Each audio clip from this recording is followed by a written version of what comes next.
মই তোমাক কিমানবাৰ কম নেকি, ইমান মুকলিকৈ তোমাৰ শৰীৰটো দেখুৱাই নুফুৰিবা, নিজকে ঢাকি ৰাখা, নহ'লে মই পাহৰি যাম যে তুমি মোতকৈ 6 বছৰ সৰু। আজি তোমাক মোৰ বাবে হাহাকাৰ কৰি দিম। ঠিক তেনেকৈ তুমি মোক বুকুৰে জোকাই উচতনি দিয়া। নাই, এইটো নকৰিব, মই মৰিম। ৰকীৰ স্পৰ্শ আৰু নিৰ্যাতনত তাই জোৰেৰে চিঞৰি উঠিল। বহু সময়লৈকে তাই তাইক ক্ষমা বিচাৰিছিল আৰু কাতৰ অনুৰোধ কৰিছিল। তাইৰ হাত দুখন তাই টায়াৰে বান্ধি থোৱা আছিল আৰু তাই একেবাৰে লৰচৰ কৰিব পৰা নাছিল আৰু তাই যন্ত্ৰণাত ভুগিছিল। ৰকীৰ আৱেগ তীব্ৰতৰ হৈ পৰিল। অলপ সময় তাই অসহায় আৰু যন্ত্ৰণাত ভুগি থকা দেখি ৰকীৰ অৱশেষত নিকিৰ প্ৰতি কৰোণা যন্ত্ৰণা অনুভৱ কৰিলে। তাৰ পিছত আলফ্ৰেডে তাই পেটত তাৰ উদ্ধতাত হৈ সি তাইৰ ওপৰত হেঁচা মাৰি ধৰিবলৈ ধৰিলে। নিকি এনে লাগিল যে সেইদিনা মৃত্যু হ'ব। নিকি লাহে লাহে তাইৰ কঁকালত ধৰি নিজকে ওপৰলৈ টানি লৈ আহিল। তাৰ হাতখন নিকিক সুখী কৰি আছিল। হঠাতে সি তাইক কামুৰিলে, যাৰ ফলত তাই লজ্জাজনক বিষত চিঞৰি উঠিল। সহ্য কৰিব নোৱাৰি তাইক নিৰ্জীৱ যেন লাগিল। মাক দেউতাক আৰু দুগৰাকী ভনীয়েকৰ সৈতে ৰকী গাঁৱতে বাস কৰিছিল। যেতিয়া তেওঁ কোম্পানীটো চহৰলৈ উঠি আহিল, তেতিয়া তেওঁ গোটেই পৰিয়ালটো তেওঁ চহৰলৈ স্থানান্তৰিত কৰিলে। তেওঁ দুগৰাকী ভনীয়েকক ভাল পৰিয়ালত বিয়া দিছিল। একেটা পৰিয়ালতে বিবাহ পাশত আবদ্ধ হৈ জীৱনত অতি সুখী আছিল। অৱশ্যে ভনীয়েকহঁতে তেওঁক স্মাৰ্ট চিটি ছোৱালী এজনীক বিয়া কৰাব বিচৰা নাছিল। তেওঁলোকৰ বিশ্বাস আছিল যে চহৰৰ ছোৱালীবোৰ দ্ৰুত মেজাজী আৰু তেওঁলোকে কেতিয়াও নিজৰ বৃদ্ধ পিতৃ মাতৃ সঁচা অৰ্থত সেৱা নকৰে। গতিকে তেওঁলোকে সিদ্ধান্ত ল'লে যে গাঁৱৰ এগৰাকী ধুনীয়া ছোৱালীৰ লগত তেওঁক বিয়া কৰাব, যাতে তাই তেওঁলোকৰ আদেশ মানি তেওঁলোকৰ সেৱা কৰে আৰু কেতিয়াও কাজিয়া নকৰে। বহুত বুজাবুজি অন্তৰত 22 বছৰীয়া নিকিৰ লগত ৰকীৰ বিয়া ঠিক কৰি দিলে। নিকি অনাথ আছিল। ভনীয়েকহঁতে তাইক ভালদৰে চিনি পাইছিল। তেওঁৰ এজনী সতীয়া মাকো আছিল, যি তাইৰ লগত নাথাকে আৰু মাজে মাজেহে তেওঁৰ ওচৰলৈ আহিছিল। ৰকীৰ এই বিবাহক মানি ল'বলৈ সম্পূৰ্ণ অনিচ্ছুক আছিল, কিন্তু মাক দেউতাকৰ নিৰ্দেশ কেনেকৈ অমান্য কৰিব পাৰিলে। সি আছিল অতি অজ্ঞানকাৰী পুত্ৰ, সেয়েহে মাক দেউতাকৰ কথা মানি নিকিক বিয়া কৰালে। কিন্তু নিকি তাৰ তুলনাত 6 বছৰ সৰু আছিল। আজি ৰাতি সিহঁতে ওলোৱা অন্তৰংগ সম্পৰ্কৰ বিষয়ে ইমান সৰু ছোৱালী এজনী অজ্ঞাত হোৱা কথা ভাবি সি গভীৰভাৱে অশান্তি দিছিল। কিন্তু তাই কাষ চাপি অহাৰ লগে লগে সি বুজি পালে নিকিয়ে এই বিষয়ে একো নাজানে। আজি ৰাতিৰ বাবে তেওঁৰ সকলো আশা ভেঙুচালি হৈ গ'ল আৰু তেওঁ গভীৰভাৱে হতাশ হৈ চিগাৰেট জ্বলাবলৈ বেলকনিলৈ ওলাই গ'ল। ইফালে নিকি অকলে এৰি যোৱা দেখি হৃদয় ভাগি গ'ল। তাই ভনীয়েকহঁতে তাইক ৰকীক কেনেকৈ আকৰ্ষণ কৰিব পাৰি তাৰ বিষয়ে ভালদৰে প্ৰশিক্ষণ দিছিল, কিন্তু তাই প্ৰথম নিশাই বিফল হৈছিল। যিয়ে নহওক ৰকীক নিজৰ কৰি ল'বলৈ তাই দৃঢ় প্ৰতিজ্ঞা আছিল। ৰাতিপুৱা যেতিয়া সিহঁতে ব্ৰেকফাষ্ট কৰিবলৈ ডাইনিং টেবুলৰ ওচৰলৈ নামি গ'ল, তেতিয়া তাইৰ ভনীয়েকহঁতে নিকিক পোনপটীয়াকৈ সুধিলে, কোৱা, ৰকী তোমাৰ ওচৰলৈ আহিছিল নেকি? তোমাক চাবলৈ চেষ্টা কৰিছিল নেকি? তোমাৰ ৰাতিটো ভাল হ'ল নেকি? তাই লাজতে ৰঙা পৰি মূৰটো জোকাৰিলে। নিকিয়ে দ্বিধাবোধ কৰি উত্তৰ দিলে, সি মোক কি সুধিছে তাৰ কোনো ধাৰণা নাছিল। মই কি কৰিম? মই বিচাৰিছিলো সি মোৰ ওচৰলৈ আহিব, কিন্তু সি খঙেৰে উঠি বেলকনিলৈ গ'ল। সি মোক সঁচা কথা কৈছিল, প্ৰতিটো কথা। এই কথাত তাই দুজনী ভনীয়েকে মূৰত ধৰি ৰাখিলে। কি কৰিলা ছোৱালী? সি যি কয় তুমি কৰিব লাগিছিল। এতিয়াৰ পৰা আমি তোমাক তাক কেনেকৈ আকৰ্ষণ কৰিব পাৰি তাৰ ক্লাছ দিম, আৰু মনত ৰাখিবা আমি যি কওঁ কৰিব লাগিব। ডাঙৰ ভনীয়েকে তাইৰ ফালে চকু ফুৰাই সুধিলে, আপুনি যদি তেনেকুৱা কৰিলে নকৰিলে ৰকী আপোনাক এৰি চহৰৰ আন কোনোবা স্মাৰ্ট ছোৱালীক বিয়া কৰাব, সেইটো বিচাৰেনে? তাই জানিছিল যে গাঁৱৰ ছোৱালীৰ বাবে স্বামীৰ প্ৰতি অতি আধিপত্যশীল। নাই, মই মোৰ স্বামী কাৰো লগত শ্বেয়াৰ নকৰোঁ। মই তাক ভাল পাওঁ, মই কেনেকৈ আন কাৰোবাক দিম? তাই কান্দি কান্দি ক'লে। ঠিক তেনেতে তাই আনজনী ভনীয়েকে তাইৰ কান্ধত থপিয়াই ক'লে, তেন্তে আমি কোৱাৰ দৰে কৰিবা, নহ'লে কোনোবা ডাইনী আহি তোমাৰ স্বামীক কাঢ়ি নিব আৰু তুমি একো কৰিব নোৱাৰিবা। তুমি কান্দি নাথাকিবা, বুজিছানে? তাই ভাবুকি দি ক'লে। ভয়ে তাইক মাত দিলে। ভনীয়েকে তাইক দিয়া প্ৰতিটো পৰামৰ্শ মানি চলিবলৈ চেষ্টা কৰি 2-3 দিন তাতেই থাকিল। কিন্তু ৰকীৰ সন্মুখত সকলো ভুল হৈ গ'ল। এতিয়া ৰকী শিললৈ পৰিণত হৈছিল। সি তাইৰ প্ৰতিও গুৰুত্ব নিদিলে, যাৰ বাবে তাইৰ হৃদয়খন জ্বলি উঠিল। স্বামীক তাইৰ প্ৰতি আকৰ্ষণ অনুভৱ কৰিবলৈ তাই কি কৰিব পাৰিলেহেঁতেন। তাই ৰাতি বহি এটা কথা ভাবি আছিল, কিন্তু তাইৰ মনলৈ একো নাহিল। বৰ বুদ্ধিমান ছোৱালী আছিল তাই কেৱল শহুৰ শাহুৰ সম্পূৰ্ণ যত্ন লৈ পৰিৱেশন কৰাই নহয়, স্বামীৰ প্ৰিয় খাদ্যও ৰান্ধিছিল যাতে সি কেতিয়াও তাইৰ ওপৰত খং নকৰে, তাক সুখী কৰি ৰাখে আৰু তাই ওচৰলৈ লৈ যায়। কিন্তু তাই কমহে গম পাইছিল যে তাৰ বাবে ভাল খাদ্য ৰান্ধি তাই তাক সুখী কৰিব পাৰিলেহেঁতেন। কিন্তু তাই শাৰীৰিক কামনাৰ কথা কি ক'ব? ৰকী এজন ডেকা আছিল, তেওঁৰ ইচ্ছা পূৰণ কৰিবলৈ কোনোবা এজনৰ প্ৰয়োজন আছিল, যাৰ লগত তেওঁ গোটেই জীৱন কটাব পাৰিব আৰু আনন্দ কৰিব পাৰিব। কিন্তু পত্নী কি কৰিব পাৰিলে? কথাবোৰ ভাবিলেও তাই লাজ লাগিল। ৰকীয়ে ভাল কলেজ এখন বিচাৰি তাইক এডমিশ্যন কৰিবলৈ যত্নপ্ৰয়াসে চেষ্টা কৰিলে। তাতে তাই এখন নতুন পৃথিৱী আৱিষ্কাৰ কৰিবলৈ ধৰিলে। সি বিচাৰিছিল তাই নিজেই ডিগ্ৰী উপাৰ্জন কৰি আৰু লগতে তাক ক'ব নোৱাৰা কথাবোৰ বুজি পাওক। তাই কলেজলৈ যাবলৈ আৰম্ভ কৰা ৬-৭ মাহ পাৰ হৈ গ'ল। এতিয়া তাই বহু কথাই গম পালে। তাইৰ লগৰবোৰেও তাইৰ আগত নজনা কথাবোৰ কথা পাতিছিল, যেনে বয়ফ্ৰেণ্ড আৰু সিহঁতক কেনেকৈ সুখী কৰি ৰাখিছিল। কিন্তু তাই স্বামী আছিল, তাইক কিয় প্ৰেমিকৰ প্ৰয়োজন হ'ব? হয়, তাই এই সকলোবোৰ কথা স্বামীৰ ওপৰত চেষ্টা কৰিব পাৰিলেহেঁতেন। তাই সেইটো ভাবি আছিল। আজি তাই ভাবিছিল তাই ঘৰলৈ উভতি আহি নিশ্চয় নতুন কিবা এটা কৰিব, যিয়ে ৰকীক আকৰ্ষণ কৰিব। কিন্তু তাই গম পোৱা নাছিল যে তাই সৰু বয়সৰ বাবে সি আন মহিলাৰ ফালে চাবলৈ আৰম্ভ কৰিছে। আজি তাই ঘৰলৈ উভতি আহোঁতে সি লগত এজনী ছোৱালী লৈ আহিছিল। তাইক দেখি তাই চকু দুটা ডাঙৰ কৰি তাৰ ফালে চাই থাকিল। নিকিয়ে বুজিব পৰা নাছিল যে ৰকীয়ে তাইক কিয় ঘৰলৈ আনিছে। হয়, যেতিয়া তাই নিজে তাৰ ওচৰলৈ আহি ভীৰুতাৰে সুধিলে, তাই কোন? আনন্দত হাঁহি এটা মাৰি ক'লে, তাই মোৰ বিজনেছ পাৰ্টনাৰ।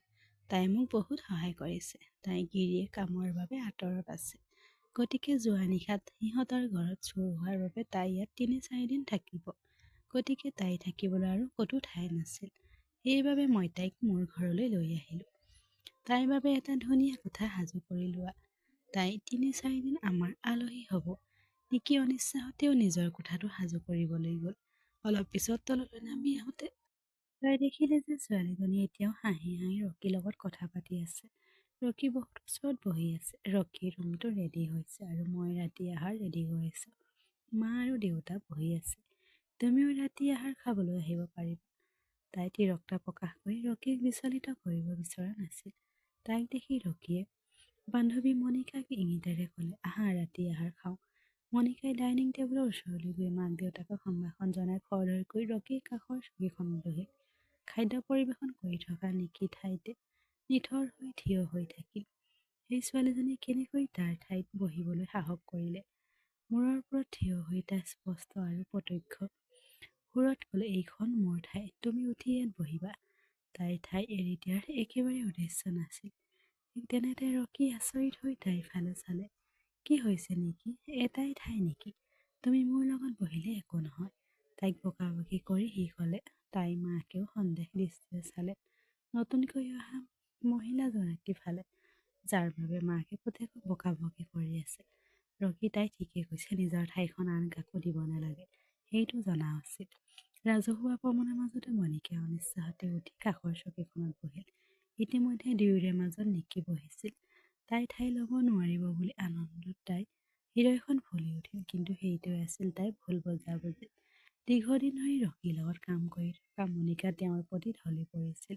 গতিকে স্বামীয়ে চহৰ এৰি যোৱাৰ লগে লগে তাই ডকাইতি অজুহাত এটা উলিয়াই ৰকীক নিজৰ দুখৰ কথা কান্দিলে। অনিচ্ছাসত্ত্বেও ৰকীয়ে তাইক ঘৰলৈ আনিব লগা হ'ল। তাই এই 2-3 দিনৰ ৰকীক নিজৰ বাবে অনুভৱ কৰাব বিচাৰিছিল। তাই তাক ইমান পাগল কৰি দিব লাগে যে সি তাইৰ অবিহনে জীয়াই থাকিব নোৱাৰে আৰু তাইৰ ওচৰ চাপিব লাগে। তাই তাৰ লগত এনেকুৱা এটা শাৰীৰিক সম্পৰ্ক গঢ়ি তুলিব লাগে যে তাই তাক এৰিব নোৱাৰে আৰু তেতিয়ালৈকে তাইৰ স্বামী এৰি চিৰদিনৰ বাবে ৰকী হৈ থাকিব। কিন্তু তাইৰ ঘৰত উপস্থিত হোৱাৰ লগে লগে তাইতকৈ সৰু ৰকীৰ পত্নীক দেখি তাইৰ কামনাবোৰ ছিন্ন ভিন্ন হৈ পৰিছিল। কিন্তু তাই সোনকালে বুজি পালে যে ৰকীৰ পত্নী ইমান ঘনিষ্ঠ নহয়। তাই ভাবিলে কিবা এটা কৰিব যে ৰকী তাইৰ প্ৰেমত পৰিব। তাৰ পত্নী নিকিক এৰি চিৰদিনৰ বাবে তাইৰ লগত থাকিব। তাই প্ৰথমে নিকিৰ চকীখনত বহিবলৈ চেষ্টা কৰিলে তাইৰ ঠাই ল'বলৈ। কিন্তু ৰকীৰ মাকে চাগে নিকিক বেছি ভাল পাইছিল, সেয়েহে তাইক ঠেলি দিলে। মণিকাই ভাবিলে, ঠিক আছে, এইবাৰ মিছ কৰিলোঁ, কিন্তু অহাবাৰ নিশ্চয় জয়ী হ'ম। ৰাতি আহাৰ খোৱাৰ পিছত ৰকী আৰু মণিকাই নিজৰ ব্যৱসায়ৰ বিষয়ে আলোচনা কৰিবলৈ অধ্যয়নলৈ গ'ল। চিন্তিত হৈ নিকিয়ে নিজৰ কোঠাটোত খোজকাঢ়ি গ'ল। ৰকীয়ে তাইৰ লগত বেছি সময় কটাব নোৱাৰাৰ বাবে তাইৰ টোপনি নাহিল। ৰাতি 11:30 বাজিছিল যদিও ৰকী এতিয়াও ৰুমলৈ অহা নাছিল। নিকি খং উঠিল। তাই ভৰিৰ টিপত আহি সিহঁতে কিবা এটা গুৰুত্বপূৰ্ণ কথা পাতি থকা দেখিলে। কিন্তু মণিকাই ৰকীৰ ওপৰত বহুত হেলান দি আছিল। তেওঁ ফাইল এটা চেক কৰিবলৈ চেষ্টা কৰিছিল। এই কথাতে সি নিকি বৰ খং উঠিল। লগে লগে নিকি ভিতৰলৈ গৈ ক'লে, ৰকী, তুমি এতিয়াও সাৰে আছা? আহা, তোমাৰ ৰুমলৈ আহা, মোৰ টোপনি অহা নাই। ৰকীয়ে তাইৰ ফালে চাই কঠোৰ মাতেৰে ক'লে, মই কাম কৰি আছো নিকি, তুমি কোঠালৈ গৈ শুই থাকা। কাম শেষ হ'লে মই নিজেই আহিম, তুমি অহাৰ প্ৰয়োজন নাই। তাই শিশুসুলভ কথাবোৰত ৰকীৰ আগ্ৰহ নাই বুলি দেখি নিকি মনটো বেয়া লাগিল। বৰঞ্চ মণিকাইৰ দৰে সাহসী কিবা এটা শুনিবলৈ তেওঁ আগ্ৰহী হৈ পৰিছিল। ৰকীয়ে নিকিক আকৌ যাবলৈ ক'লে, এতিয়া যোৱা, আমি কাম কৰি আছো, তুমি আমাক আমনি কৰিছা। তেতিয়া মণিকাই নিকিক ঠাট্টা কৰি ক'লে, তোমাৰ গাঁৱৰ ঘৈণীয়ে চহৰৰ কথা বুজি নাপায়। মণিকাৰ হাঁহিটোত জয়ৰ আভাস এটা আছিল, যেন তাই কৈছে, তাইৰ পত্নী হোৱাৰ পিছতো তুমি তাক নিজৰ কৰি তুলিব নোৱাৰা, আৰু মই সোনকালে তাক মোৰ ওচৰলৈ ঘূৰাই আনিম। এই দেখি হৃদয় ভাঙি যোৱা নিকি নিজৰ কোঠালৈ উভতি আহিল। তাই বিচাৰিছিল, ধৰি পৰিল আৰু কান্দিলে। আনকি তাইৰ সৌন্দৰ্যৰ ওপৰত খং উঠিল। ৰকীক কিয় আকৰ্ষণ কৰিব নোৱাৰিলে বুলি ভাবি তাই কান্দি থাকিল, কিন্তু ৰকী নাহিল। কিছু সময়ৰ পাছত যেতিয়া ৰকী কোঠাটোত সোমাই তাইক কান্দি থকা দেখি সি চিন্তিত সুৰত তাইৰ কাষ চাপি আহি সুধিলে, কি হৈছে নিকি, কিয় কান্দিছা? সি একেবাৰে ভালকৈয়ে জানিছিল। সি ভাবিলে সি দেৰি হৈছে, সেইবাবে তাই কান্দি আছিল। ৰকীয়ে তাইৰ লগত মৰমেৰে কথা পাতিবলৈ চেষ্টা কৰিলে, কিন্তু তাইৰ হাতখন আঁতৰাই দিলে। তোমাৰ সেই বান্ধৱীৰ ওচৰলৈ যোৱা, ইমান দেৰি তাইৰ লগত বহি আছিলা, কিয় এনেকুৱা কৰা? তাই সমনীয়া কাহি সুধিলে। ৰকীয়ে তাইৰ চকু মচি ক'লে, তেতিয়া তেনেকুৱা একো নহয়, তুমি মোৰ পত্নী, মাত্ৰ তাইৰ লগত ব্যৱসায়ৰ কথা আলোচনা কৰিবলগীয়া হৈছিল, সেয়া গুৰুত্বপূৰ্ণ আছিল। এইদৰে কৈ সি নিকিৰ চুলিত চুমা খালে। নিকিয়ে তাইৰ বুকুত আঁকোৱালি ল'লে। এতিয়া মই তোমাক কলৈকো যাবলৈ নিদিওঁ, মাত্ৰ মোৰ লগত ইয়াত শুই থাকা, তাই অলপ জোৰেৰে ক'লে। ৰকীয়ে হাঁহি হাঁহি তাইৰ লগত শুই পৰিল। মাত্ৰ শুই থকা অৱস্থাতে দুৱাৰত টোকৰ পৰিল। ৰকী উঠি দুৱাৰখন খুলিলে। মণিকা ভয় খোৱা যেন লাগিল, থিয় হৈ আছিল। ৰকীয়ে ক'লে, কি হৈছে মণিকা, ৰাতিৰ সময়ত তুমি ভয় খাইছা? মণিকাই কঁপি কঁপি ক'লে, আচলতে মই কোঠাটোত অকলে শুব নোৱাৰো, জানানে, কালি আমাৰ ঘৰটো চুৰি হৈছিল, মোক বান্ধি থৈছিল, আৰু মই এতিয়াও সেই ভয়ৰ পৰা সুস্থ হৈ উঠা নাই। প্লিজ, মই অকলে শুব পৰা নাই, মোৰ লগত আহক, অলপ সময় কথা পাতিব, আৰু টোপনি গ'লে উভতি আহিব। তাই নিৰহ বুলি ভাও ধৰি ৰকীক আবদ্ধ কৰি পেলালে। যোৱা সময়ত মণিকাই ৰকীক ক'লে, তোমাৰ পত্নী আপত্তি নকৰে বুলি মই নিশ্চিত। ৰকী মান্তি হৈ নিকিৰ ফালে চাবলৈ ঘূৰি গ'ল। নিকিয়ে চকু দুটা ডাঙৰ কৰি তাৰ ফালে চাই আছিল। ঠিক আছে নিকি, শুই থকা, তুমি ভয় কৰা নাই নহয়, অলপ পিছতে আহিম। এই বুলি কৈ সি দুৱাৰখন বন্ধ কৰি মণিকাৰ লগত গুচি গ'ল। মণিকাই যোৱাৰ লগে লগে নিকিৰ ফালে চকু ফুৰাই চালে। নিকি আকৌ চকুলোৰে ভৰি পৰিল। ইমান অসহায় হৈ পৰিল কিয়? ৰাতি 2 বাজিছিল, কিন্তু ৰকী ঘূৰি অহা নাছিল। নিকিয়ে সাহস গোটাই অনিচ্ছা সত্ত্বেও মণিকাৰ কোঠাৰ ফালে খোজ দিলে। লাহে লাহে তাই দুৱাৰখন খুলিলে। দেখিলে মণিকাই ৰকীক বুকুখন আদৰ কৰি আছিল। তাইও দুটা তাৰ গালত আতংকিত হৈ পৰিল। কি কৰি আছা, কি কৰি আছা? চকু দুটা মোহাৰি তাই সুধিলে। মই তোমাক এইটো সুধিব লাগে, তোমাক কৈছিলা তুমি অলপ পিছতে ঘূৰি আহিবা। তুমি এই অৱস্থাত এই ছোৱালীজনীৰ লগত 2 ঘণ্টা ধৰি শুই আছা, তোমাৰ লাজ নাই নেকি? খঙত কঁপি কঁপি নিকিয়ে সুধিলে। ৰকী আচৰিত হৈ নিজৰ ফালে চালে। তাৰ চাৰ্টৰ সকলো বুটাম খোলা আছিল। তাৰ বুকুখন উন্মোচিত হৈছিল। সি খৰধৰকৈ উঠি বহি নিৰ্দোষী বুলি ভাও ধৰা মণিকাৰ ফালে চালে। মই শুই আছিলো ৰকী, তুমি মোৰ কাষত পৰি থকাটো মই গম পোৱা নাছিলো। হয়তো মই মোৰ স্বামী বুলি ভাবিছিলো, গতিকে মোক ক্ষমা কৰি দিবা। মণিকাৰ কথা শুনি ৰকীয়ে মূৰটো জোকাৰি গ'ল। ৰকীয়ে খৰখেদাকৈ ক'লে, ঠিক আছে। খৰধৰকৈ মণিকাৰ কোঠাৰ পৰা ওলাই আহিল। তাৰ পিছফালে নিকিয়ে মণিকাৰ ওচৰলৈ আহিল। হাত দুখন মুঠিত চেপি ধৰিলে। আৰু হঠাতে তাই সোণালী চুলিখিনি টানি ধৰিলে। সাৱধান, মোৰ স্বামীৰ ওপৰত বেয়া দৃষ্টি নিক্ষেপ নকৰিবা। তেওঁ কেৱল মোৰ। আপুনি যদি তেওঁক পৰলোভ কৰিবলৈ চেষ্টা কৰে তেন্তে মই তোমাৰ চুলি কাটি তোমাৰ মুখ বিকৃত কৰিম, বুজিছানে? নিকিয়ে তাইক চৰ মাৰি আঁতৰাই গুচি গ'ল। মনিকা ক্ৰোধিত হৈ পৰিলে। তুমি ভুল কৰিলা, চৰ মাৰিলা। এতিয়া চোৱা মই কেনেকৈ তোমাৰ স্বামীক তোমাৰ ঠিক সন্মুখতে মূৰ কৰি লওঁ আৰু তুমি একো কৰিব নোৱাৰিবা। মুখত গৌৰৱৰ হাঁহি এটা লৈ তাই ক'লে। নিকি যেতিয়া নিজৰ কোঠালৈ উভতি আহিল, ৰকি ইতিমধ্যে তাতেই আছিল। উৎকণ্ঠাৰে তাইৰ বাবে অপেক্ষা কৰি আছিল। মোৰ কথা শুনা নেকি? তাই হাতখন ধৰিবলৈ চেষ্টা কৰি সি ক'লে। সাৱধান হওক, মোক স্পৰ্শ নকৰিবা। তোমাৰ কোনো কথা মই নুশুনিম। জোৰকৈ ৰকিৰ হাতখন জোকাৰি তাই শুই পৰিল। ৰকিয়ে অনুভৱ কৰিলে টোপনিটো তাই হঠাৎ কঁপি উঠিছিল। তাই নিশ্চয় কান্দিছিল, কিন্তু তাই ৰকিৰ লগত কথা পাতিবলৈ চেষ্টা কৰা নাছিল।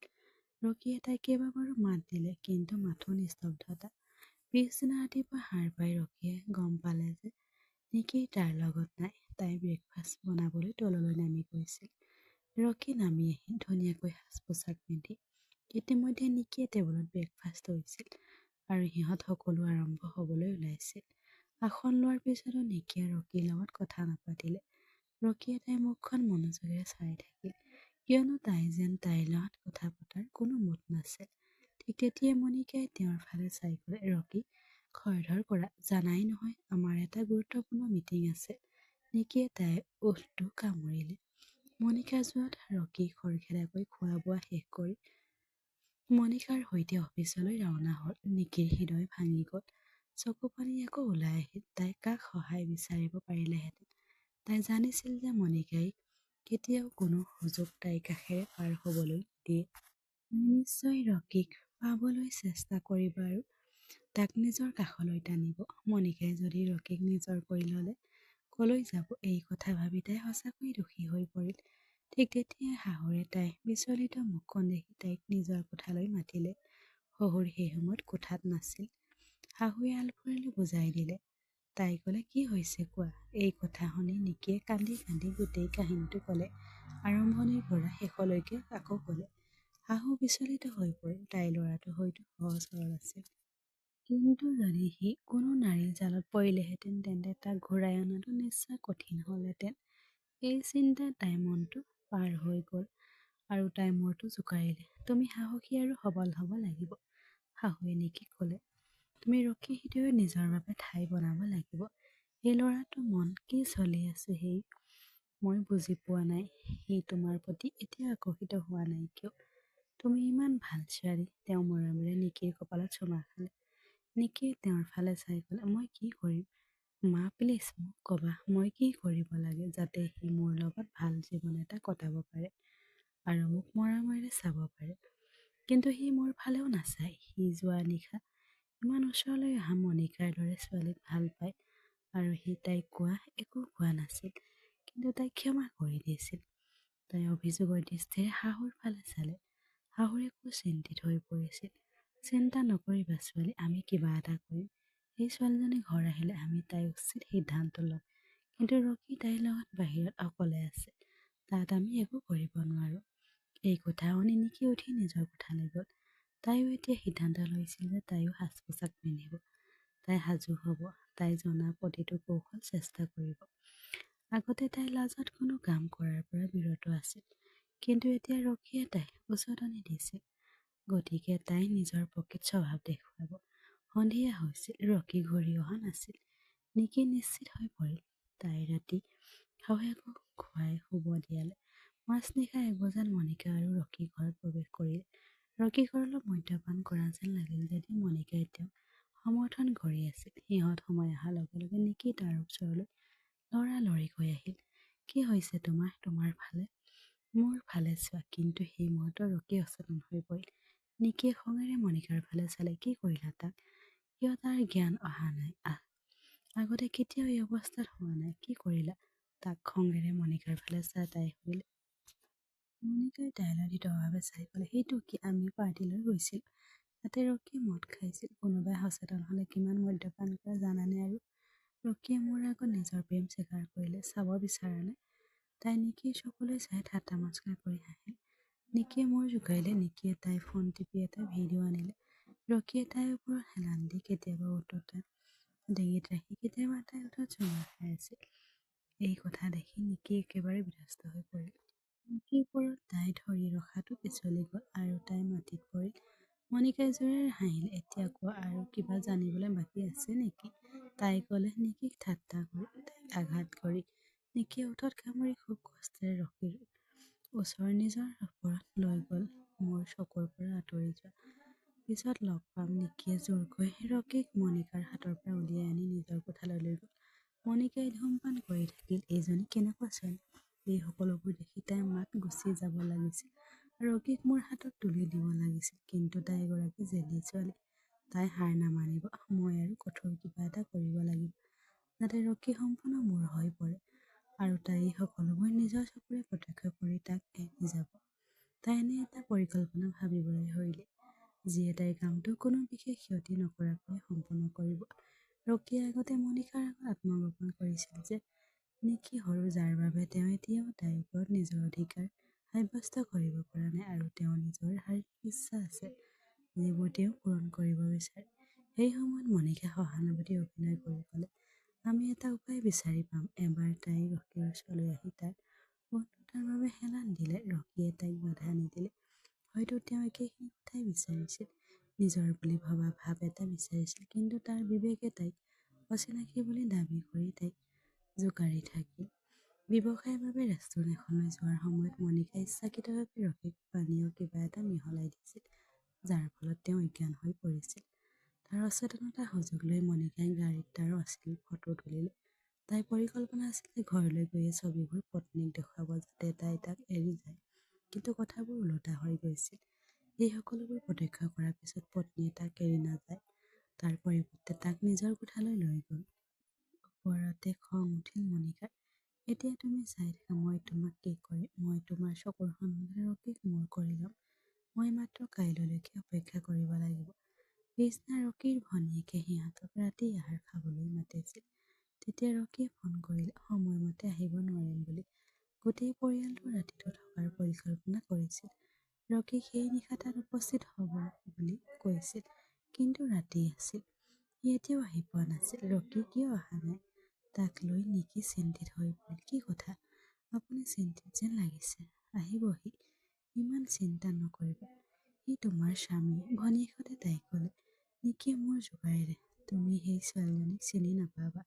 তাই মোৰ স্বামীক বিচাৰে আৰু তাই তাক পাবলৈ যিকোনো কামেই কৰিব। সেইবাবে মোৰ ভয় লাগে। সি যেতিয়া গভীৰ ৰাতি ওলাই যায় তেতিয়া মোৰ একো ভাল নহয়।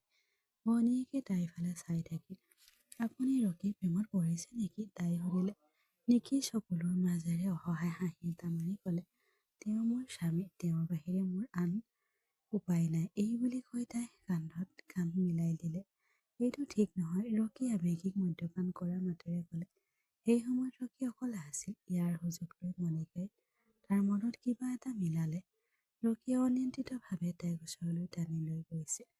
মোৰ ওচৰলৈ আহা। তাই ক'লা নাইটি মূলকভাৱে পিন্ধি তাৰ কোলত বহিলে। সি ক'লে, তুমি নিকি নহয়নে? মই নিকি। নিকিৰ নাম শুনি মনিকা থৰপৰ হৈ পৰিল। নিকি তাই। কিন্তু তাই নিজৰ উদ্দেশ্য পূৰণ কৰিব লগা হ'ল। গতিকে তাই লগে লগে মাত দিলে, হয় ৰকী, মই তোমাৰ নিকি। তাই এই কথা কোৱাৰ লগে লগে সি তাইৰ ডিঙিত হাত থৈ তাইক ওচৰলৈ টানি আনিলে আৰু তাইক নিকি বুলি ভাবি তাইৰ কোমল ওঠ দুটা ধৰিলে। তাই ভাও ধৰিলে, প্লিজ কি কৰি আছা? কিন্তু ভিতৰ গভীৰতাত তাই বিচাৰিলে, ৰৈ নাথাকিব ৰকী আৰু আগবাঢ়ি গৈ তাইক তোমাৰ কৰি ল'বা। তাই প্ৰথম অৱস্থাত তাই অলপ প্ৰতিহত কৰিবলৈ চেষ্টা কৰিলে। কিন্তু তাই আপ্লুত ইচ্ছাত তাইক ৰকীৰ ডিঙিত বাহু দুটা মেৰিয়াই ধৰিলে। এতিয়া তাই ৰকী স্পৰ্শ হোৱাত লৈ সমনীয়াত আহি আছিল। তাইৰ সূতাটো লাহে লাহে কঁপি উঠিল। তাই সেইদৰে তাইক লৈ কৈ আছিল যে তাই এগৰাকী মহিলা ঘৰ ধ্বংস কৰি আছে। কিন্তু তাই প্ৰতিটো লাহে তাইক কৈ আছিল, মই কৰা নাই, সি কৰি আছে। সি তাইক নিকি বুলি ভুল কৰি তাইৰ ওচৰ চাপিছে। নিসংগতাৰে দুটা ডেকা আত্মা আৰু পৰৱৰ্তী মদ্যপানৰ সৈতে বিপথে পৰিচালনা হোৱাটো স্বাভাৱিক। ৰকীৰ দিন আছিল আৰু কিয় নকৰে। সি মনিকাৰ দৰে মনোমোহা মহিলা সংগ লৈ ৰকীয়ে চুমা খাবলৈ আৰম্ভ কৰি তাইৰ ওঠ দুটা ডিঙিৰ ওচৰলৈ গ'ল। তাৰ পৰা তললৈ নামি তাইৰ নাইটিটো আঁতৰাই দিয়াৰ লগে কোঠাটোৰ দুৱাৰখন খোল খালে আৰু খোজ কাঢ়ি গ'ল কেৱল ৰক্তিম মাক দেউতাক আৰু ভনীয়েকেইটা।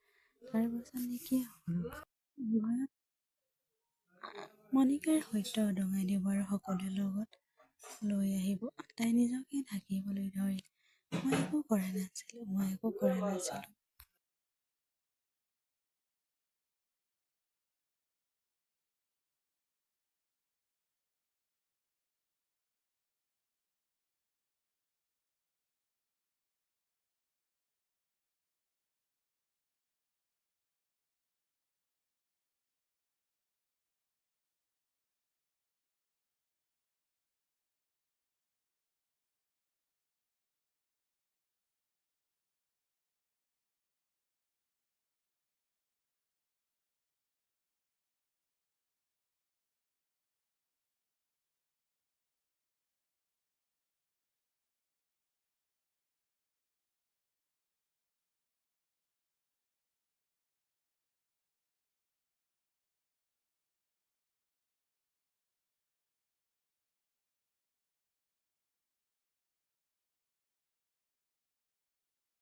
অলপ পিছতে স্কাৰ্টটো জোকাৰি নিকি পাকঘৰৰ পৰা ওলাই আহিল।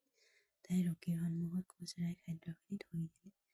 তাই চাৰ্টটোৰ ডিঙিৰ ৰেখাডাল গভীৰ আছিল, যাৰ ফলত ৰকী চকু দুটা ডাঙৰ হৈ পৰিছিল। কেনেকুৱা পোছাক পিন্ধিছিল তাই। আগতে তাই চাৰ্ট নেকলাইন আছিল, কিন্তু আজি তাই ডিঙিটো দেখি ৰকীৰ অস্তিত্ব লাগিল। তাই খোলা হৃদয়স্পন্দন দেখাৰ লগে লগে সিজিবাখন তাৰ শুকান উষ্ণতাৰ ওপৰেৰে দৌৰাই দিলে। এইবোৰ অনুভৱ কৰিবলৈ চেষ্টা কৰে। তাৰ পিয়াহ বাঢ়ি আহিল। তাইৰ ওচৰত আৰু বেছি ওচৰ চাপিবলৈ তাইৰ হৃদয়খনে হাহাকাৰ কৰিছিল। সি নিকিৰ ফালে চাবলৈ চেষ্টা কৰে, কিন্তু তাই ইতিমধ্যে ব্ৰেকফাষ্ট ৰেডি থৈ গৈছিল। ৰকীয়ে তাই প্ৰতিটো দোল খাই থকা গতি চাই আছিল। সেইদিনা দুপৰীয়া সি কাম শেষ কৰি সোনকালে ঘৰলৈ উভতি আহিছিল। নিকিয়ে যেতিয়া তাৰ খাদ্য পৰিৱেশন কৰি আছিল, তেতিয়া তাই বাৰে বাৰে নিজৰ অংগৰাতিবোৰ জিলিকিছিল। ইয়াৰ ফলত তেওঁ অস্তিত্ব পৰিল। এনেকৈ দিনে দিনে চলি থাকিল। প্ৰতিদিনে সি অনুভৱ কৰিছিল, কিন্তু তাইৰ লগত কথা পাতিবলৈ বা একো কোৱাৰ সাহস নাছিল, কাৰণ তাই আৰু তাক গুৰুত্ব নিদিয়াৰ বাবে। এই কথাই তেওঁ গভীৰভাৱে কষ্ট দিছিল। সি তাইৰ ওচৰত বাৰ ক্ষমা খুজিছিল, যদিও তাই মূৰ জোকাৰি তাৰ কথাবোৰ অপ্ৰাসংগিক যেন লগাকৈ আঁতৰি গৈছিল। এতিয়া সি পিয়াহ লগা মানুহৰ দৰে ঘূৰি ফুৰিছিল। এদিন বজাত থকা পানীৰ বাবে নিকি পিছলি গৈ পোনে পোনে ৰকীৰ কোলাত পৰিল। মোক এৰি দিয়ক, তাই মৃদুভাৱে ক'লে। কিন্তু ৰকীয়ে তাইৰ কোমলতা ইমানে হেৰাই গৈছিল যে কেতিয়া তাই কোনফালে হেলান দি আছিল গম পোৱা নাছিল। তাই তাক পিছলৈ ঠেলি দিবলৈ চেষ্টা কৰিলে, কিন্তু সেয়া তাইৰ নিয়ন্ত্ৰণৰ বাহিৰত আছিল। তাই মুক্ত হ'বলৈ চেষ্টা কৰিছিল, আনহাতে সি তাইক আগুৰি ধৰিবলৈ চেষ্টা কৰিছিল। হঠাৎ নিকিয়ে তাৰ ওঠ দুটা কামুৰিলে, যাৰ বাবে সি সমনীয়া কাঁহিত এৰি দিলে। মোক আপোনাৰ মনিকা বুলি ভুল কৰাৰ পৰা সাৱধান। ইতিমধ্যে তাই তাক মনিকাৰ বিষয়ে ঠাট্টা কৰিছিল, যেতিয়া ৰকীক খঙাল কৰি তুলিছিল। তেওঁ দমন কৰি থাকিল। পিছদিনা আছিল দেওবাৰ। ৰকী নামি আহি নিকিক ক'তো দেখা নাপালে। ইতিমধ্যে সি গোটেই ঘৰখন তালাচি চলাইছিল, যদিও তাই ক'তো নাপালে। এতিয়া ৰকী তাইৰ প্ৰতি আকৰ্ষিত হৈছিল। তাই কিয় তাক অত্যাচাৰ কৰিছিল, মাক দেউতাকক সুধিবলৈ তাৰ সাহস নাছিল। মুখখন কুটিল হৈ বহি থাকিল। কেইবা ঘণ্টাও পাৰ হৈ গ'ল। যেতিয়া দুপৰীয়া অৱশেষত মাকক সুধিলে, ক'ত আছে নিকি? তোমাৰ মনত আছে যে তাই তোমাৰ পত্নী? বাহ। মাকৰ ঠাট্টামস্কৰত তাত মূৰটো কামুৰি পেলালে। তাই বজাৰ কৰিবলৈ গৈছে। তাৰ মুখখন দেখি মাকে মাত মাতিল। কাৰ লগত? চকু দুটা সৰু কৰি তেওঁ ক'লে, তাই আহিলে সুধিব। এই বুলি কৈ মাক গুচি গ'ল। ৰকীয়ে তাইৰ বাবে উৎকণ্ঠাৰে অপেক্ষা কৰি থাকিল। ৰাতি ৯ বাজিছিল। ৰকী বৰ বিচলিত হৈছিল। হঠাতে গেট এখন গাড়ী আহি ৰলহি আৰু দুয়ো নামিল। খঙেৰে ভৰা ৰকী নিকিৰ অপেক্ষাত থিয় হৈ থাকিল। তাইক ইমান দেৰিকৈ ৰাতি ল'ৰাৰ এটাৰ সৈতে ওলাই অহা দেখি তাৰ খংটো নিয়ন্ত্ৰণৰ বাহিৰলৈ ওলাই আহিল, আৰু সি লৰালৰিকৈ তাইৰ ওচৰলৈ গ'ল। ৰাতিপুৱাৰ পৰা ক'ত আছা? মোৰ ফোনবোৰ লোৱা নাই, মোৰ মেছেজবোৰ ৰিপ্লাই দিয়া নাই, আনকি ফোনটো ছুইচ অফ কৰি থৈছা। মই জানিব বিচাৰোঁ কিয়, আৰু তেওঁ ক'ব বিচাৰিছানে? সি নিকিক ভাবুকি দি সুধিল। নাই, তাই উত্তৰ দিলে। ৰকী খঙাল পাগল হৈ পৰিল। ল'ৰাটো হঠাতে হাঁহিত ফাটি গ'ল, কিন্তু ৰকীৰ খঙাল চাৱনি অনুভৱ কৰি সি ভয় খাই হাত দুখন ওপৰলৈ তুলি ধৰিলে। খঙত ৰকী ৰঙা হৈ পৰিল। কি তোমাৰ কি হৈছে? মই তোমাক একো কোৱা নাছিল। তুমি কেৱল ছোৱালীৰ লগত বন্ধুত্ব কৰিব লাগে, আৰু নিশ্চয় আন কোনোবা ল'ৰাৰ লগত বন্ধুত্ব নকৰিবা। তেন্তে অচিনাকি মানুহৰ লগত ইমান দেৰি ৰাতি কি কৰি আছিলা? ৰকীয়ে খঙেৰে ল'ৰাটোৰ ফালে চকু ফুৰাই চালে। কিন্তু মোক বাধা দিয়াৰ কি অধিকাৰ আছে? তুমি মোৰ দেউতা নহয়, মোৰ ভাইটিও নহয়, আৰু তুমি মোক মোৰ পত্নী বুলি একেবাৰে গণ্য কৰা নাই। গতিকে মই যাক মন যায় তাৰ লগত ওলাই যাব পাৰোঁ, যেতিয়াই মন যায়। তুমি মোক কোৱাৰ প্ৰয়োজন নাই। আৰু তাৰ নাম মন? ল'ৰাটোক আঙুলিয়াই নিদি ক'লে। তাই বিৰত হ'ল। ৰকী খঙাল হৈ নিকিক হাতখন জোৰাই ধৰিলে। কি কৰি আছা? কি ক'ব বিচাৰিছা জানানে? নিকি চকুলৈ পোনে পোনে চাই তাই ক'লে, মোৰ হৃদয়ে সেইটোৱে কয়, আৰু যিয়ে নহওক তুমি তোমাৰ মনিকাৰ লগত থকা উচিত। ভুলতে তাই কেনেকৈ মোক চাবলৈ ইয়ালৈ আহিবলৈ দিলে? তাই চকুৰ পৰা লুকাই চুৰকৈ ওলাই আহি মোক চাবলৈ আহিছিলা নেকি? কাৰণ এতিয়া আপুনি তাইলৈ ভয় খাইছে চাগে। নিকিয়ে তীব্ৰ উত্তৰ দিলে। কি আজে বাজে কথা কৈছা? মই তাইক কিয় সুধিম? আৰু তাই ক'ৰ পৰা আহিছে? ঘৰৰ পৰা। মই তাইক বাহিৰ কৰি দিলোঁ, তুমি পাহৰিলা। তেতিয়াৰ পৰা তাইক দেখা নাই, আৰু মই ৰাতিপুৱাৰ পৰা অপেক্ষা কৰি আছা। মোৰ ইচ্ছামতে আৰু তুমি তেওঁৰ লগত আড্ডা মাৰি আছা। গতিকে তুমিও আগতে দেৰিকৈ বাহিৰত থাকিছিলা। ৰখি প্ৰতিটো শব্দ চম্পক কৰি ক'লে, আপুনি মোৰ ফোনটো তোলা নাই, মোৰ মেছেজো উত্তৰ দিছিল নেকি? সেইদিনা যেতিয়া মই ৰাতি 2 বজালৈকে অপেক্ষা কৰিছিলোঁ, তেতিয়া তুমি তেওঁৰ কোলাত লৈ আনন্দ কৰি আছিলা। তাই তেওঁৰ চকুলৈ চাই এই কথা কৈছিল। উত্তৰ দিব নোৱাৰি ৰখি নিমাত হৈ পৰিল। মই জানিছিলোঁ এতিয়া মই বুজিব নালাগে। যেনেকৈ তুমি কাৰোবাৰ লগত সময় কটাব পাৰিবা, ময়ো কটাব পাৰিম। আজি মনে মোক চিনেমা চাবলৈ লৈ গ'ল। তাৰপিছত আমি মমবাতি পোহৰত ৰাতি আহাৰ আৰু বহুত বজাৰ কৰিলোঁ। বিশ্বাস কৰা, তেওঁ তোমাতকৈ বহুত ভাল। সকলোৱে তেওঁৰ দৰে হ'ব লাগে। তাই এই কথা ক'লে ৰখি হৃদয় বিন্ধিল। তাৰ বিষ হ'ল নেকি তাৰ পৰা আঁতৰি গ'ল। তোমাৰ বান্ধৱীৰ ওচৰলৈ যোৱা। তাই তোমাৰ বাবে অপেক্ষা কৰি থাকিব। আৰু যিয়ে নহয়, কিমান সুন্দৰ সন্ধিয়া। পিছত তাই ভাগৰি পৰিছে আৰু মই ফ্ৰেছ হোৱাটো প্ৰয়োজন। তাই হৃদয়খন চেপি ধৰি নিজকে আৰু ৰখি পুনৰজন পেলাই দিলে। লগে লগে কোঠাটো আবদ্ধ হৈ পৰিল। তাই নোহোৱা হৈ গ'ল। আজি তাই এই সকলোবোৰ কেনেকৈ কৰিব পাৰিলেহেঁতেন? গাঁৱৰ সেই একেই নিকি আছিল নেকি? তাই নিজকে বিশ্বাস কৰিব পৰা নাছিল। শ্বপিং বেগবোৰ আলমাৰীত থৈ তাই গা ধুবলৈ গ'ল। কাৰণ তাই নিজকে নিয়ন্ত্ৰণ কৰাৰ আন কোনো উপায় দেখা নাপালে। এতিয়া তাই ৰকীক অত্যাচাৰ কৰি ভাল পাইছিল। তাই হাঁহি হাঁহি ক'লে, এতিয়া চাওকচোন মই কি কৰোঁ। তাই যোৱাৰ পিছত নিকি আৰু মন অকলশৰীয়া হৈ পৰিল। মনে ক'লে, মই ভাবোঁ তুমি এতিয়া যোৱা উচিত, কাৰণ মই তোমাক ইমান স্পষ্টকৈ কৈছিলোঁ। ৰকীয়ে খঙেৰে চিঞৰি দিল, চুপ থাক। মনে তেওঁক শান্ত কৰিলে। তাৰ বাবে সকলো ঘটিছিল। মোৰ ওপৰত খং উঠিওৱা সলনি নিজৰ ভুলবোৰ গুৰুত্ব দিয়ক। সেই নিৰহ ছোৱালীজনী কিমানবাৰ আঘাত দিছিল। যদি তুমি তাইৰ লগত জীৱনটো কটাব যোৱা নাছিলা, তেন্তে তুমি তাইক কিয় বিয়া কৰাইছিলা? তাইক কিয় আশা দিছিলা? তাই ইমান মাহ ধৰি তোমাৰ প্ৰেমৰ বাবে অপেক্ষা কৰিছিল। আৰু তাই কি পালে? একো নাই। সেয়েহে তোমাৰ তাইক প্ৰশ্ন কৰাৰ কোনো অধিকাৰ নাই। মনে ৰকীক সত্য দেখুৱাই গুচি গ'ল। ৰকীয়ে এতিয়া বুজি পালে নিকি কি কথাত বিচলিত। কিন্তু স্পষ্ট হৈ পৰিছিল যে মনৰ সৈতে নিকিৰ আউটিং আৰু তাইৰ আপাতদৃষ্টিত স্বেচ্ছাচাৰী আচৰণ তাইৰ ভাল নালাগিছিল। নিকি গা ধুই থাকোঁতে হঠাতে বিদ্যুৎ বন্ধ হৈ গ'ল। তাই খৰধৰকৈ ৱাছাৰটো বন্ধ কৰি দিলে। খৰখেদাকৈ টাৱেল এখন মেৰিয়াই লৈ ওলাই আহিল। তাইক এই কথাটো অশান্তি দিছিল যে এতিয়ালৈকে জনাৰ পাছত কোনেও অন নকৰিলে কিয়? টাৱেল এখন তাই আঁঠুলৈকে গ'ল আৰু তিতা চুলিখিনি তাইৰ মুখত আঁকোৱালি ল'লে। চাকি জ্বলোৱাৰ লগে লগে তাই পিছফালৰ এটা উপস্থিতি অনুভৱ হ'ল। তাই হঠাৎ ঘূৰি চাল। পিছফালে ৰকীক দেখা তাই চিঞৰি উঠিল। ৰকীয়ে তাইৰ মুখৰ পৰা হাতখন থৈ বেৰত তাইক নিস্তব্ধ কৰি পেলালে। মই তোমাৰ স্বামী, কিয় চিঞৰিছা? বেৰত খুন্দা মৰাৰ লগে লগে টাৱেলখন পিছলি গৈ মোক এনেকৈ আওকাণ কৰিব পাৰিবা? তেওঁ কোৱা প্ৰতিটো শব্দই তীব্ৰতা আছিল। নিকিৰ আগত প্ৰকাশ কৰি আছিল। ৰকীয়ে কি ইমান দেৰিকৈ মোৰ কোঠালৈ কেনেকৈ আহিবা? সেইটোৱে অৱস্থাত। ইয়াৰ পৰা ওলাই যোৱা। ৰকী এই অৱস্থাত তাই গভীৰভাৱে লাজ পাইছিল। কিয় আহিব নোৱাৰা? তোমাৰ ওপৰত মোৰ অধিকাৰ আছে। গতিকে মই কিয় আঁতৰি থাকিম?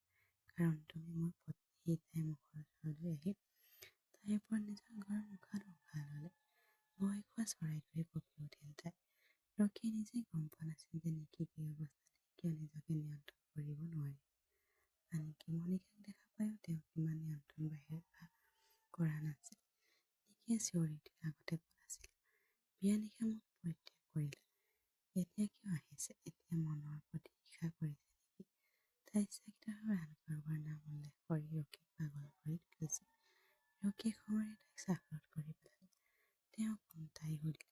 কোৱাচোন, মোৰ ওচৰলৈ মোক লোৱাৰ অধিকাৰ কেৱল তোমাৰহে আছে, কিন্তু মনৰ লগত মোৰ গভীৰ বন্ধন আছে। তোমাৰ বাবে মই সেইটো ভাঙিব নোৱাৰো। তাই কঠোৰ কথাই ৰকীক জ্বলাই দিলে। তাই আন কাৰোবাক সেই অধিকাৰ কেনেকৈ দিব পাৰে বুলি ভাবি তাৰ মনটো শূন্য হৈ পৰিল। গতিকে যদি তেনেকুৱা হয়, তেন্তে মই তোমাৰ ওপৰত মোৰ ঘনিষ্ঠতা চিহ্নতা এৰি দিলে ই তোমাক মানি ল'বানে? চকুলোটা অনিয়ন্ত্ৰিত নিকিৰ ওঠৰলৈ চাই সুধিলে, কি হৈছে তোমাৰ? মন মোৰ ভাইটি। বিচ্ছেদ হোৱাৰ লগে লগে ৰকীয়ে নিজৰ স্থিৰতা ঘূৰাই পালে। কি কৈছা? সঁচা কথা। কিন্তু প্ৰথমে ইমান দিনে মোক ভয় খুৱাই আছে। কপালকৈ চাই সি ক'লে, কিয়? তুমি জ্বলিব পৰা মমবাতি। তাই তাৰ চুলিখিনি তাৰ মুখত ছটিয়াই গ'ল। মোলৈ চাওক, মই কালি তোমাৰ আছিলোঁ।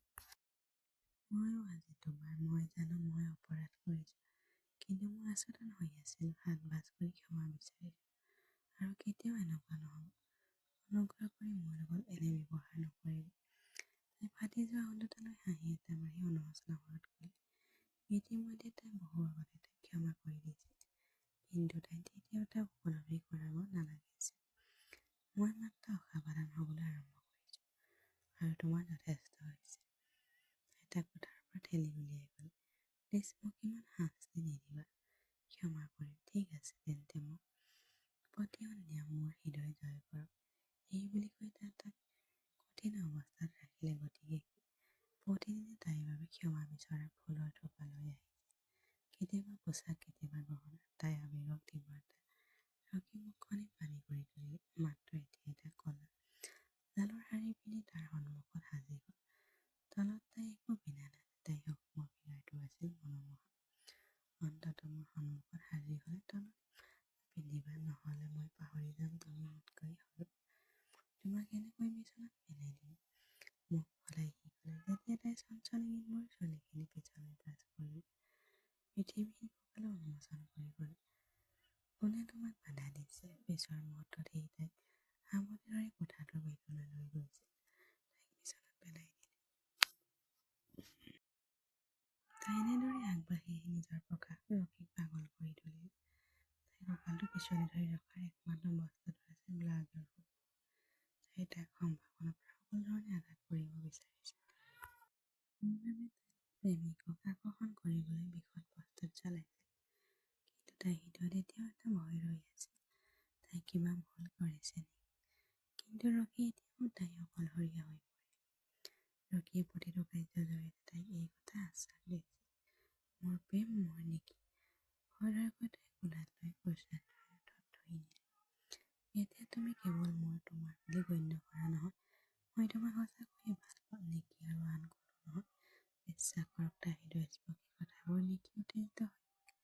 মই কেৱল তোমাৰ ৰকী, মোৰ অস্তিত্বৰ ওপৰত কেৱল তোমাৰহে অধিকাৰ আছে। তাই তাৰ ওচৰলৈ আহিল। ভগৱানক যিমানেই ধন্যবাদ নকৰোঁ কিয় কম হ'ব। কোনে মোক তোমাৰ দৰে পত্নী আশীৰ্বাদ দিলে। মোৰ বৰ ভাগ্য ভাল। গধুৰ হাতখন ধুই সি ক'লে, আপুনি কি কৰিছে? অজ্ঞাত হোৱাৰ অভিনয় কৰি তাইক ওচৰলৈ টানি অনাত তাই ক'লে, তোমাৰ অস্তিত্বৰ অধিকাৰ মোৰ অকলেই আছে। গতিকে এই মাৰ্বল ভাস্কৰ্য শিল্প কৰাটো মই কিয় অনুভৱ নকৰোঁ? মই তাইক ইমানবোৰ কৈছিলোঁ, এই হৰে নকৰিম, নিজকে ঢাকি ৰখা, নহ'লে তোমাক মোতকৈ সৰু বুলি নাভাবোঁ। কিন্তু আজি মোৰ প্ৰেম তোমাক হাহাকাৰ কৰে, যেনেকৈ তুমি মোক হাহাকাৰ কৰা উচটনি দিয়া। তাই তাৰ মাত বান্ধি তাই ক'লে, নাই প্লিজ, এইটো নকৰিব, মই মৰিম। তাইৰ ওপৰত ৰকীৰ অনুপ্ৰেৰণা তাই চিঞৰি উঠিল। তাই বহু সময় ধৰি অনুৰোধ কৰিলে। তাইৰ হাত দুখন তাইৰ বান্ধি থোৱা আছিল, আনকি তাই খং কৰিবলৈ বাধা দিছিল। আনকি তাইৰ আৱেগ তীব্ৰ হোৱাৰ লগে লগে তাই যন্ত্ৰণাত কুটিল হ'বলৈ ধৰিল। অলপ সময় তাইৰ কুটিলতা চাই থকাৰ পিছত বাৰে ৰখি তাইৰ অৱস্থাত কৰুণা অনুভৱ কৰিলে। তাৰ পাছত তাই পেটৰ আজি তাইৰ মৃত্যুৰ হ'ব বুলি সি অনুভৱ কৰিলে। হাত দুখৰে নিকি সখী কৰাত ব্যস্ত হৈ পৰিল, যেতিয়া হঠাতে তাইক দাঁতেৰে কামুৰিলে। তাইৰ শৰীৰটো লৰচৰ কৰি উঠিল, আৰু সি তাই জ্বলি থকা ওঠেৰে আদৰ কৰিবলৈ ধৰিলে।